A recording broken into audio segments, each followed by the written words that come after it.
Hello everyone, welcome back to the channel. In today's video, I'll show you how to sync Evernote across devices step by step.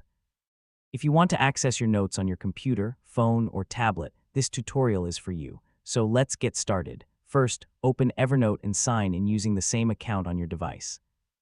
Once you're on the home page, open any note that you want to keep synchronized. Now, make a small change to the note by adding or editing a few lines of text.